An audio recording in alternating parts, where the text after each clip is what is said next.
সুপ্রিয় দর্শক, ত্রয়োদশ জাতীয় সংসদ নির্বাচন ও গণভোট নিয়ে এটিএন নিউজের বিশেষ আয়োজন ভোট অ্যান্ড ব্যালট। সবাইকে স্বাগত জানাচ্ছি আমি বাবলি ইয়াসমিন, সৌজন্যে এন মোহাম্মদ। ভোট শেষ হয়ে গেছে, আপনারা জানেন গণনা চলছে, আমরা সেজন্য ফলাফলের অপেক্ষা করছি। আজ আমার আয়োজনের শিরোনামও এই জন্য নির্ধারণ করা হয়েছে ফলাফলের অপেক্ষা। আমার সঙ্গে স্টুডিওতে এই মুহূর্তে আছেন আইনজীবী ও রাজনৈতিক বিশ্লেষক আল মামুন রাসেল, আপনাকে স্বাগত এই আয়োজনে। এছাড়া আমার সঙ্গে যুক্ত হবেন মিডিয়া ব্যক্তিত্ব আব্দুল নূর তুষার। এখন আপনাকে দিয়ে একটু শুরু করি, সেটি হচ্ছে যে জন আকাঙ্ক্ষার ভোট, শান্তিপূর্ণ ভোটের কথা আমি বলছিলাম আমার শিরোনামে। উৎসব মুখর একটা ভোট বলতে যা বোঝায়, সেই উৎসবের মুখরতা আমরা কিন্তু গোটা বাংলাদেশে এবার দেখেছি। এবং উৎসব হয়েছে, উৎসবের মতো কি আপনার কাছে মনে হয়নি? উৎসব মনে হয় না, আমার কাছে মনে হচ্ছে মানুষ ভোট দিতে গিয়েছে। ভোটকে ঘিরে যে ধরনের উৎসব মুখরতা আমরা অতীতে দেখেছি, মানে অনেক আগে থেকে শুরু হয় যেটা, অনেকগুলি ভোট দেখেছি, সেই রকম উৎসব মুখরতা আমি দেখি নাই। আচ্ছা, ভোটকে ঘিরে অসম্ভব এক আনন্দময় পরিস্থিতি তৈরি হয়। ভোটকে ঘিরে কোনো শঙ্কা থাকে না, কোনো ভয় থাকে না। এই ভোটের আগের দিন পর্যন্ত মানুষ মনে করেছে যে ভোটটা হবে কি না, হলে কি হবে, কোনো গন্ডগোল হবে। এবং এই ভোটের শুরুতে একদম তফসিল ঘোষণার সাথে সাথে শরীফ ওসমান হাদি নিহত হয়েছেন। এরপরে একাধিক হত্যাকাণ্ড ঘটেছে এবং একটা জাতীয় সংসদ নির্বাচনে এত হত্যাকাণ্ড কি আগে হয়েছে, এটাও জিজ্ঞেস করতে হবে। ফলে উৎসব মুখরতার চাইতে আমার কাছে মনে হচ্ছে মানুষ চেয়েছে যে দ্রুত শান্তি আসুক, নিরাপত্তা আসুক, মানুষ চেয়েছে একটি নির্বাচিত সরকার ক্ষমতায় আসুক, অন্তত তার কাছে যাওয়া যাবে। আপনার এলাকায় আপনি একজন এমপি পেলে আপনি সেই এমপির কাছে গিয়ে বলতে পারবেন, আমি আপনাকে ভোট দিয়েছি, আমার নিরাপত্তা নাই কেন, আমি আপনাকে ভোট দিয়েছি, আমার এলাকাতে কেন আমি শান্তিতে থাকতে পারছি না, কিংবা আমি আপনাকে ভোট দিয়েছি, দেশ কেন ঠিক মতো চলছে না। কিন্তু এতদিন যারা দেশ চালিয়েছেন তাদের কাছে তো প্রবেশাধিকার সাধারণ মানুষের ছিল না এবং আগেও ছিল না। আপনি কি মনে করেন যে অতীতে আমাদের প্রধান উপদেষ্টার সঙ্গে যে কোনো মানুষ গিয়ে দেখা করতে পেরেছে? উনি যখন শুধু গ্রামীণ ব্যাংকে ছিলেন অথবা উনি ওনার যে কাজগুলি করতেন, ওনার সঙ্গে কি সাধারণ মানুষের প্রবেশগম্যতা ছিল? কিংবা যারা এই উপদেষ্টা পরিষদে আছেন তাদের সঙ্গে যে কোনো সময় সাধারণ মানুষ দেখা করতে পারতো? এরা হচ্ছেন সমাজের এলিট ক্লাসের প্রতিনিধি, সমাজের এমন একটা ক্লাসের প্রতিনিধি যারা বিদেশিদের সাথে বেশি সময় কাটান বাংলাদেশিদের চাইতে, এবং তারা বিদেশিদের সঙ্গে বিদেশি ভাষায় কথা বলেন, বিদেশিদের সঙ্গে নানান কথাবার্তা বলে তাদের কাছ থেকে নানান ধরনের সুবিধাদি আনেন দেন, তাই না? এই যে সাধারণ গ্রামের কৃষক, সে কি কোনোদিন যেতে পারবে? এখনো যেতে পারবে? নির্বাচন কমিশন থেকে কিন্তু একজন এমপি যখন আসবে তার কাছে যেতে পারবে, গিয়ে বলবে আমার মেয়ের বিয়ে কয়টা টাকা দেন, চাইতে পারে তারা। এই যে চাইতে পারে, যেতে পারে, বলতে পারে, অন্তত ওই বাড়িতে গেলে 1 কাপ চা, 2টা পাউরুটি স্লাইস দেয়। কিন্তু আমাদের এই প্রধান উপদেষ্টার সঙ্গে কিন্তু আমাদের ব্যবসায়ীরা গত 18 মাসে সাক্ষাৎ পান নাই। তাহলে আপনি বলেন মানুষ এই জন্য ভোট দিয়েছে? এইখানেই মানুষের ভোট দিতে যাওয়ার প্রধান কারণ। আপনি বললেন যে তফসিলের পর থেকে একদম হাদি থেকে শুরু করে অনেকগুলো ঘটনা ঘটেছে, কিন্তু আজকে নির্বাচন উপলক্ষে আমরা অনেক সহিংসতার যে ভয়টা পেয়েছিলাম, কেননা বলা হচ্ছিল প্রায় 50% নির্বাচনটা চেয়েছে, হ্যাঁ 50% কেন্দ্র সহিংসতা পূর্ণ, এরকম একটা কথা যখন নির্বাচন কমিশনের পক্ষ থেকে বলা হয়, ধরে নেওয়া হয়েছিল যে আজকে অনেক কিছু ঘটে যাবে, কিন্তু আমরা একটি মৃত্যুও তো দেখিনি নির্বাচনকে ঘিরে। না, সাধারণত ভোটের দিনে এরকম কর্মকাণ্ড কম হয় যদি ভোট ঠিক মতো হয়। যে ভোটগুলি ভালো হয়েছে বাংলাদেশে তখন এইরকমই হয়েছে, ভোটের দিন এরকম সহিংসতা হয় না। ভোটের সহিংসতা বেড়েছে যতই একটি দল বা একটি গোষ্ঠী ক্ষমতা আঁকড়ে রাখতে চেয়েছে। আঁকড়ে রাখতে চাইলে তখন তো মানুষ শক্তি প্রয়োগ করবে। আপনি যদি নিয়মের ভিতর দিয়ে যেতে না চান তাহলে তো অনিয়মের মাধ্যমে মানুষ ক্ষমতা আসতে চাইবে, সেই কারণে হয়েছিল।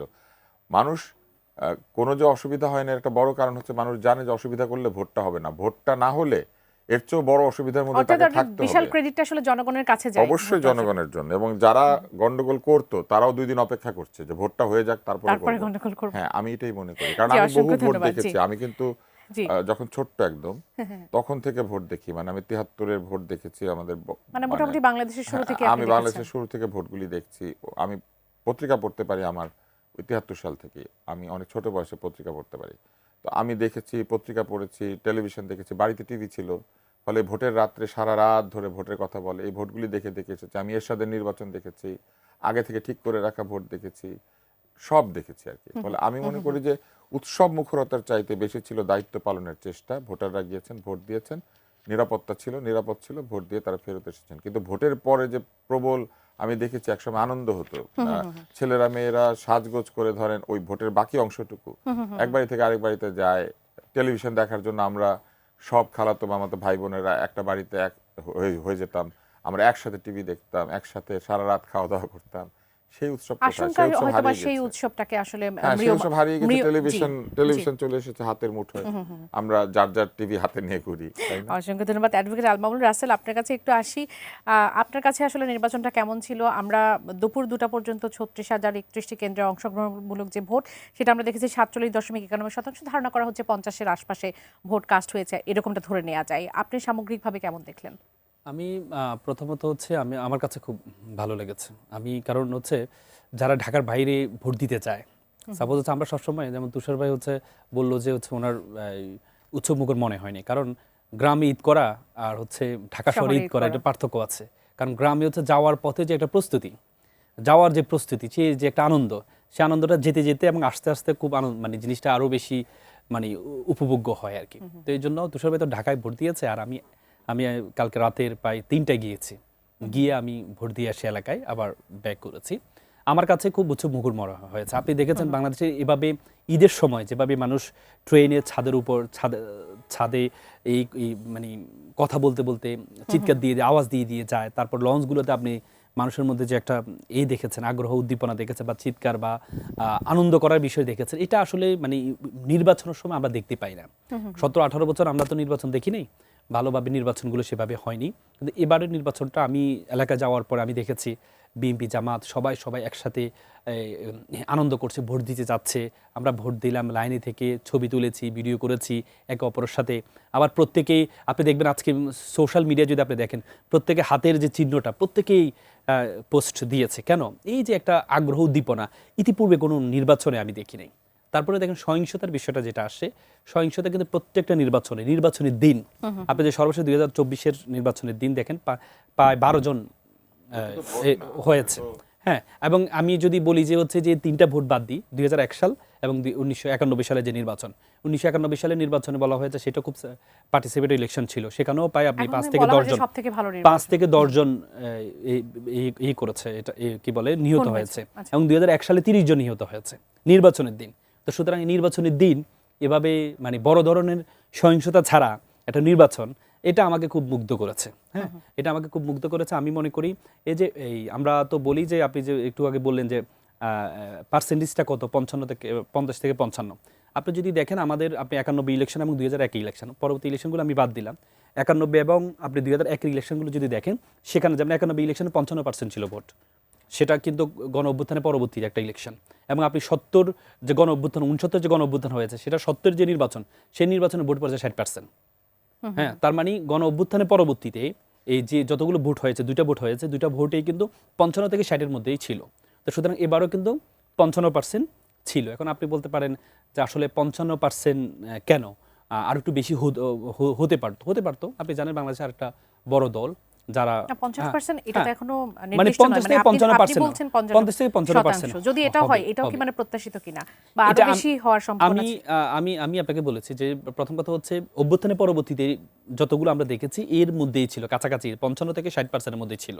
এখন আপনি কথা হচ্ছে এবার একটু কম পড়েছে কেন, যদি কম ধরি আমি, তাহলে দেখেন একটা আওয়ামী লীগ বড় একটা রাজনৈতিক দল, তারা কিন্তু এবার ইলেকশন করে। এমনকি আমরা ক্যাম্পেইন শুনেছি, আমি যতজন আওয়ামী লীগের যাদের সাথে দেখা হয়েছে বা আমাদের কাজিন যারা আওয়ামী লীগ করে তাদেরকে জিজ্ঞেস করি, তারা কিন্তু ভোট দিতে চায় নাই। এবং তাদের স্ত্রীরা, আমার কাজিনের স্ত্রী হচ্ছে, আমরা বলেছে ভোট দিতে যাও, বলেছে আমার হাজবেন্ড নিষেধ করেছে, এই জন্য আমি যাব না। হ্যাঁ, তার মানে আওয়ামী লীগের বড় একটা অংশ এই ভোটে কিন্তু অংশগ্রহণ করেনি, সেজন্য একটু কম পড়েছে। এবং আমি একটু আগেও একটা টিভি চ্যানেলে বলেছিলাম যে আমাদের যে বয়স্ক মানুষ যারা আছে তাদের জন্য আমরা সুযোগ সুবিধা দিতে পারি নাই। কেমন সুযোগ সুবিধা দিতে পারি না? আমাদের ভোট কেন্দ্রগুলো বেশিরভাগ কিন্তু দোতলায়। তো শুধু একটা বয়স্ক মানুষ সে দোতলা উঠা তার জন্য খুব ডিফিকাল্ট। যদি তার জন্য আমরা একটা ফ্লেক্সিবল একটা জায়গা তার ভোটের ব্যবস্থা করতে, আমার দাদু ভোট দিতে পারে নাই, বয়স্ক মানুষ তার পক্ষে সম্ভব না, কারণ স্কুলগুলো তো আর লিফট নেই যে আপনি উঠাবে কিভাবে। হ্যাঁ, তো সুতরাং যদি তাদের জন্য একটা ফ্লেক্সিবল জায়গা দেওয়া যেত, তাহলে বয়স্ক যারা ছিল তারা কিন্তু ভোটে অংশগ্রহণ করতে পারত। সুতরাং বয়স্কর একটা বিষয়। তার চেয়ে বড় কথা হচ্ছে মিডিয়া কর্মী, লক্ষাধিক মিডিয়া কর্মী আছে, আপনারা যারা আছেন, যারা বিভিন্ন এলাকায় ভোটার। হ্যাঁ, আমি একটু আগে মানে সন্ধ্যায় আমি একটা টিভি চ্যানেল ছিলাম জিটিভিতে, সেখানে যিনি উপস্থাপনাকে জিজ্ঞেস, উনি বলে যে ভাই আমার এলাকা যেটা আমার সম্ভব না সেখানে গিয়ে ভোট দেওয়া। তার মানে যদি পোস্টাল ব্যালটটা যদি মিডিয়া কর্মীদের জন্য করা হতো, সরকারি কর্মকর্তার জন্য যেভাবে করা হয়েছে, যদি মিডিয়া কর্মীদের করা হতো, তাহলে মিডিয়া কর্মীর একটা বড় একটা অংশ ভোটে অংশগ্রহণ করতো, তাহলে পার্সেন্টেজটা আরো বেড়ে যেত। আচ্ছা। তো সুতরাং যতটুকু হয়েছে এটাকে মানে অপর্যাপ্ত বলা যাবে না, ভালো আমি মনে হয়েছে করি এটা বলে মনে পর্যাপ্ত করছেন, হয়েছে জি। এবং খুব পার্টিসিপেটরি হয়েছে এবং কি উৎসবমুখর পরিবেশে হয়েছে। অসংখ্য ধন্যবাদ তুষার ভাই। আমি আপনার কাছে আসবো, মানে গতকাল রাতে বেশ কিছু উদ্বেগজনক ঘটনা ঘটেছিল, সেটি প্রেক্ষাপটে আজকেও আমরা কিছু ঘটনা দেখেছি। ভোট শেষ হওয়ার আগে ফাঁকা রেজাল্ট শিটে প্রিজাইডিং অফিসারের স্বাক্ষরের মতো ঘটনা দেখেছি। বরগুনায় রাতের রেজাল্ট পত্রে সই করানোর অভিযোগ আছে, এরকম প্রশ্নবিদ্ধ প্রিজাইডিং কর্মকর্তা কার্যক্রমে কোথাও কোথাও অ্যাকশন নেওয়া হয়েছে, বেশিরভাগ ক্ষেত্রে নেওয়া হয়নি। পুরো বিষয়গুলো আসলে কেমন দেখছেন? এগুলি অল্প বিস্তর হয়, তবে এইবার আমার মনে হয়েছে যে যেগুলি ধরা পড়েছে পড়েছে, কিন্তু অনেক হয়তো ধরা পড়ে নাই। এই যে অনেক ধরা পড়ে নাই, এই সংশয়টা থেকে যাবে, কেননা এই ঘটনাগুলি নির্বাচনকে প্রশ্নবিদ্ধ করে। এবং শুধু তাই না, টাকা লেনদেনের বেশ কিছু বিষয়, মানে অনেক টাকা আবিষ্কৃত হয়েছে। এগুলি ধরেন একটা বা দুইটা আসনই হয়েছে বলে আমি অন্তত বিশ্বাস করি না, সব আসনই হয়েছে। অন্য আসনগুলি ধরা পড়ে নাই, আর কয়েকটাতে ধরা পড়েছে, এই আর কি। আমি মনে করি এই নির্বাচনে টাকার ব্যবহার ছিল এবং টাকার ব্যবহার অনেক বেশি হয়েছে এবং নির্বাচন কমিশন এখানে ব্যর্থ হয়েছে। নির্বাচন কমিশন টাকার অবাধ লেনদেনকে বন্ধ করতে পারে নাই এবং তারা এই ব্যাপারে খুব একটা সতর্কও ছিল না। বিভিন্ন সময় টকশোতে আমরা যেসব কথা বলেছি, বলার কয়েকদিন পরে তারা ব্যবস্থা নিয়েছেন, ওই কাজগুলি করেছেন। যেমন এমএফএস এর লেনদেন কমিয়ে দেওয়া, এটা কিন্তু একেবারে আমার মনে আছে যে আমি বলেছিলাম একটা টকশোর মধ্যে। এরকম অনেক কিছু রয়েছে যেগুলি তারা শুনে শুনে করেছেন, কিন্তু এই নির্বাচন কমিশনের নির্বাচনকে ঘিরে পরিকল্পনার জায়গাটা খুবই উইক ছিল, সেটা তাদের কাজের মধ্যে বোঝা গিয়েছে। যেমন তারা একবার মোবাইল ফোন বন্ধ করতে বলেছেন, একবার ছেড়ে দিয়েছেন। তারা সরকারকে হ্যাঁ ভোটের পক্ষে প্রচারণা করতে দিয়ে তারপরে বলেছেন হ্যাঁ এই সরকারি কর্মকর্তাদের কিন্তু শাস্তি হবে। তো এইরকম যে তাদের এক ধরনের ডিলি ড্যালিং বা এক ধরনের দ্বৈত মানসিকতা, এই দিচ্ছি এই বন্ধ করছি, এই ছাড়ছি এই করছি, এই জিনিসগুলি নির্বাচনকে আমার মনে হয় যে নির্বাচন কমিশনের দুর্বল অবস্থানকে এক ধরনের বুঝিয়ে দিয়েছে আমাদেরকে। এবং তারা বিভিন্ন সময় বিভিন্ন রাজনৈতিক দলের চাপের মুখে নতিও স্বীকার করেছেন। নির্বাচন কমিশনের এই নতি স্বীকার আমার কাছে মনে হয়েছে এটাও প্রশ্ন করার মতো। এবং আপনার মনে আছে কিনা জানি না, ট্রান্সফার পোস্টিং নিয়ে একবার একটি দল দাবি করলো যে লটারি হবে, লটারি করে এটা করতে হবে।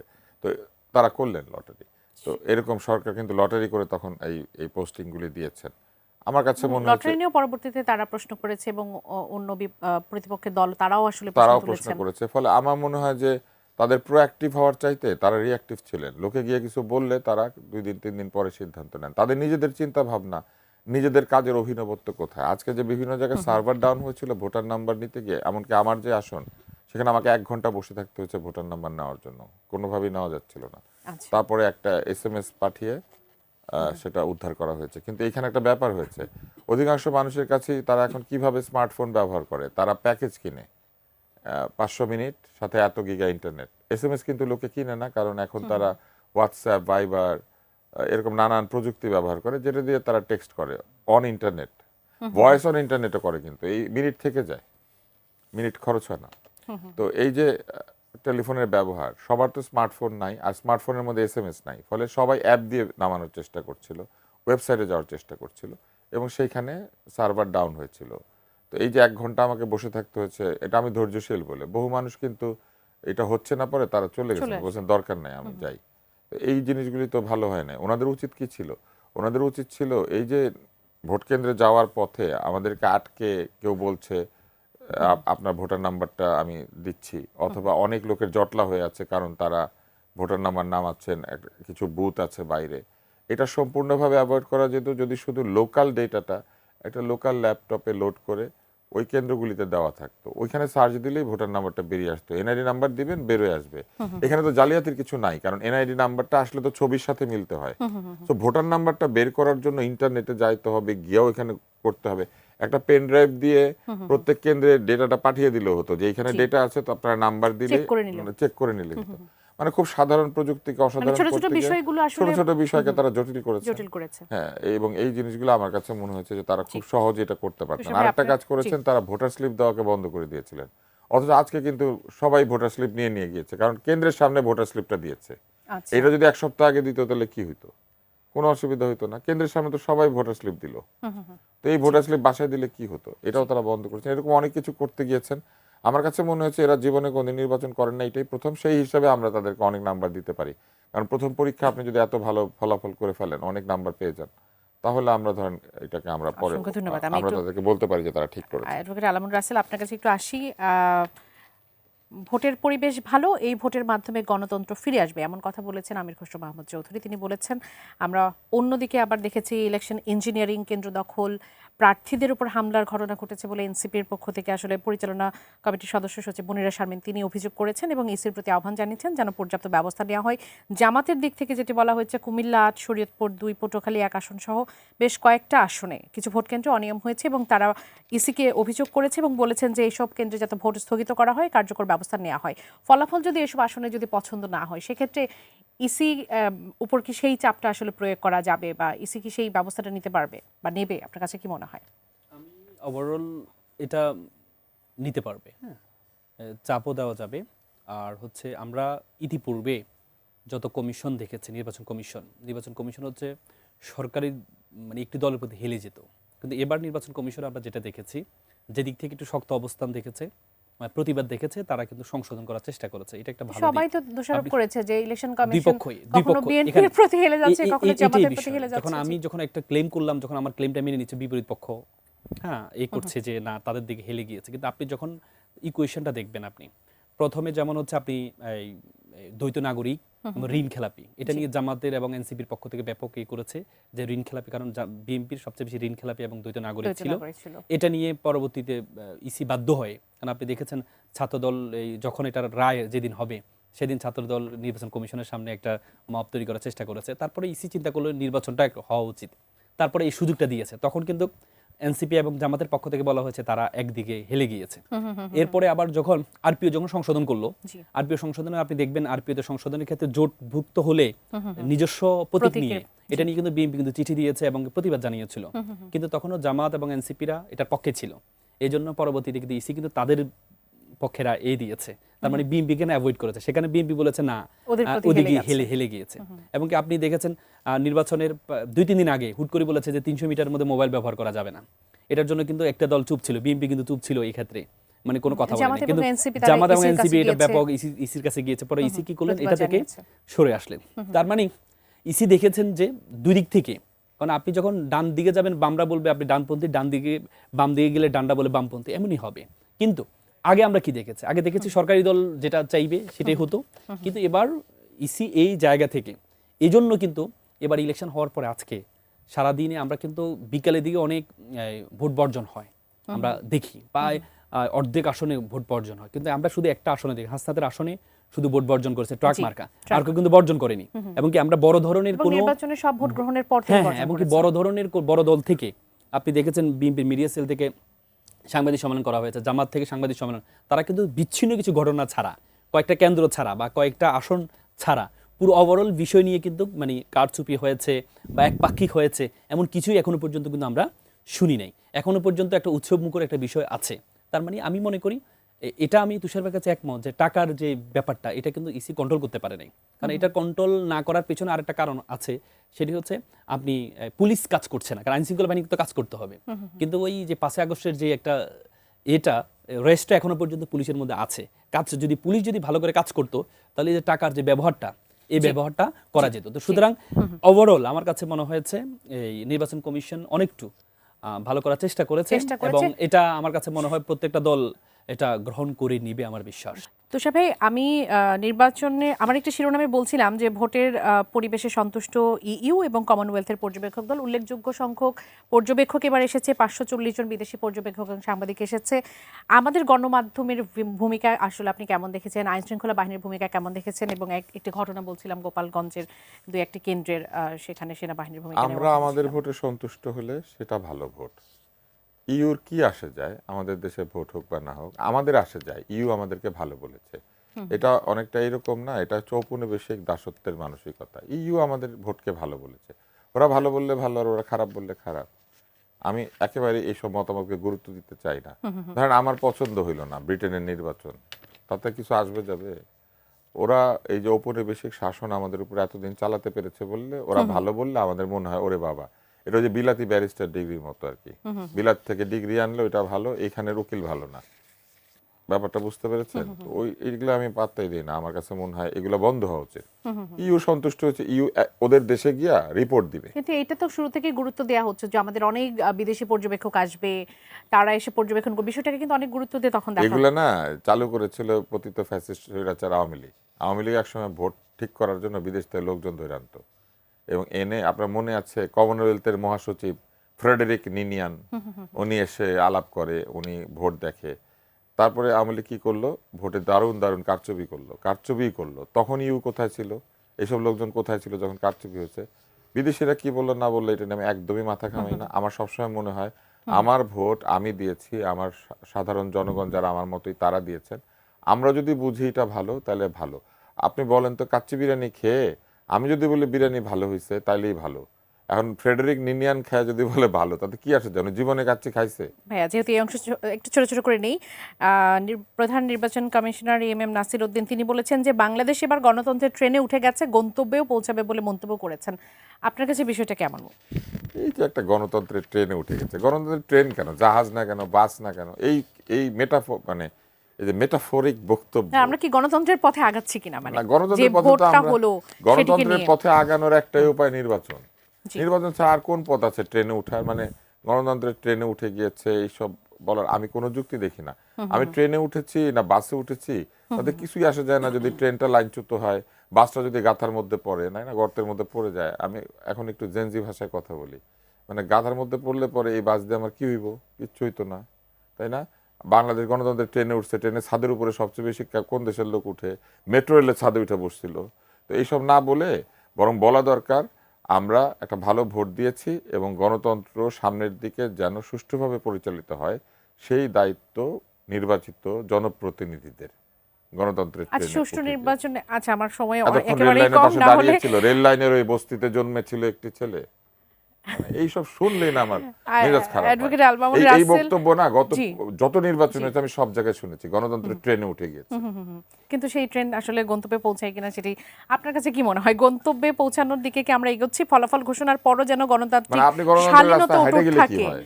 শালীনতা যাতে অটুট থাকে সেই কথা বলেছেন প্রধান উপদেষ্টা। আপনার কাছে মনে হয় আমাদের যারা এবারের ক্যান্ডিডেট তারা সেই শালীনতাটুকু বজায় রাখবেন? উনি তো অনেকগুলো কথা বলেছেন। হ্যাঁ, মানে বলা হয় যে সকল তথ্য তত্ত্ব হয় না। যখন ইতিহাসবিদ যে তথ্যটাকে নিবে সেটাই তত্ত্ব হয়। এখন উনি তো অনেকগুলো কথা বলেছেন, কথার মধ্যে আপনি একটা লাইনকে নিয়ে আসছেন যে গণতন্ত্রের ট্রেনে উঠেছেন। হ্যাঁ, এটাকে আমি এই নেগেটিভলি দেখি না, আমি মনে করি গণতন্ত্রের ট্রেনে উঠেছেন। কিন্তু আপনি যদি চিন্তা করেন আমি ট্রেনে উঠলাম, ট্রেনটা যদি অ্যাক্সিডেন্ট করে বা আমি যদি পড়ে যাই, এই চিন্তা করে আপনি কি গাড়িতে উঠবেন না? 91 সালে আপনি উঠে গাড়িতে নাই, উঠবেন? এটা করতে পারে নাই। পড়েছে তো, না, সব পড়ে নির্বাচনের আগেই মানে ট্রেনে উঠেছে। না না মানে 91 সালে গণতন্ত্রের ট্রেনে কিশোর ভাই, উঠে নাই, একবার উঠছিল না কিন্তু। না মানে তারপরে ট্রেনটা পড়ে যাবে, যায় নাই। পড়ে যাবে এই জন্য আমি উঠবো না, না, মানে উঠতে পড়ে কিন্তু যাবো না এই করে আশঙ্কা না। আছে। এইজন্যই না, বক্তব্য আমরা বলা সবসময় যায়। ট্রেনে উঠি, হ্যাঁ উঠি, কিন্তু ট্রেনটাকে কোথায় মানে পৌঁছাই মানে বা আমার পৌঁছাই মাথার মধ্যে কিনা। যদি এটা থাকে যে পড়ে যাবো এই জন্য আমি উঠবো না, কারণ এটা আপনি না। জন্মাননি আমি 91 সালে। না জন্মিয়েছিলাম, কোন ক্লাসে? আচ্ছা না ছোট ছিলাম বা জন্মিয়েছিলাম। আচ্ছা। মানে ব্যাপারটা হচ্ছে মানে আমি একটু আশাবাদী না, মানুষ আমি আর কি। প্রার্থীদের হ্যাঁ, শালীনতার কথা যেটি প্রধান উপদেষ্টা বলেছে, আপনার কাছে কি মনে হয় যে নির্বাচনের ফলাফলের পরে সেই শালীনতাটা আসলে প্রার্থীরা বজায় রাখবে যদি পছন্দ না হয়? আমি এর আগেও এই প্রশ্নটা করছিলাম যে ভোটের ফলাফল হয়তো বা পছন্দ হলো না। আমার কাছে মনে হয় প্রাথমিক অবস্থায় একটু রিয়েক্ট করবে, কারণ মানুষ হচ্ছে যখন একটু কষ্ট পায় তখন মানুষ একটা রিয়েকশন দেখে, একটা আওয়াজ করে, চিৎকার দেয়। এই চিৎকার দাও এটা মানি না যে একটু এরপরে আপনি ভালো হয়ে যাবেন না। আমরা যখন একটু কষ্ট পাই তখন একটা আওয়াজ করি। আমরা কিন্তু এখন পর্যন্ত আপনি দেখেছেন ছাত্র সংসদ নির্বাচনগুলোতে প্রথমে কিন্তু রিয়েকশন দিয়েছে যে ব্যালটটা কোথা থেকে পেয়েছে, নীলক্ষেত থেকে বানানো হয়েছে, এটা সেটা। পরবর্তীতে আবার কিন্তু হামিমরা তারা কিন্তু অভিনন্দন জানিয়েছে যে আমরা একসাথে কাজ করতে চাই। তার মানে প্রথম রিয়েকশনটাকে খারাপভাবে দেখার কিছু নাই, এটা কষ্টের থেকে হয়। তো সুতরাং যারা প্রার্থীরা হারবে তারা প্রথমে একটা রিয়েকশন দেবে, কিন্তু ইতিমধ্যে আমরা কিছু সিম্বল দেখতে পাচ্ছি। আপনি অলরেডি যেমন আপনার সুনামগঞ্জে যে শিশির মনির হেরেছেন কিন্তু অভিনন্দন জানিয়েছেন জয়ী, এবং আপনার বগুড়ার যে দুপচাচিয়ার যে নূর মোহাম্মদ সে হেরেছেন এবং তার জয়ী প্রার্থীকে কিন্তু অভিনন্দন জানিয়েছে। তার মানে এটা শুরু হয়েছে। হ্যাঁ, তো সুতরাং এক দুইজন তিন চারজন যদি বলে এটাকে হতাশ হওয়ার কিছু নেই। আমার মনে হয় দুই পক্ষ আমি আশাবাদী মানুষ, এই জন্য বলি যে ভালো কিছু হবে। আর একেবারে ছোট করে একটু নিব, শেষ করতে বলেছে ভাবি ভাই। আমি তারপরে একটু জিজ্ঞেস করি যে কোনো পক্ষই এখন পর্যন্ত বলে নেই যে সুষ্ঠু নির্বাচন হয়েছে। তারা বলছে যদি সুষ্ঠু নির্বাচন হয়, যদি ফলাফল ঠিক থাকে তাহলে তারা মেনে নেবে। মানে বিষয়টা ভোট গোনা শেষ না হওয়া পর্যন্ত তো আপনি বলতে পারছেন না। আমরা তো এর আগে দেখেছি যে ভোট গুনতে গিয়েও গন্ডগোল করা হয়েছে। তবে আমার কাছে একজন ভদ্রলোক কয়েকদিন আগে একটা ফলাফল পাঠিয়েছিলেন।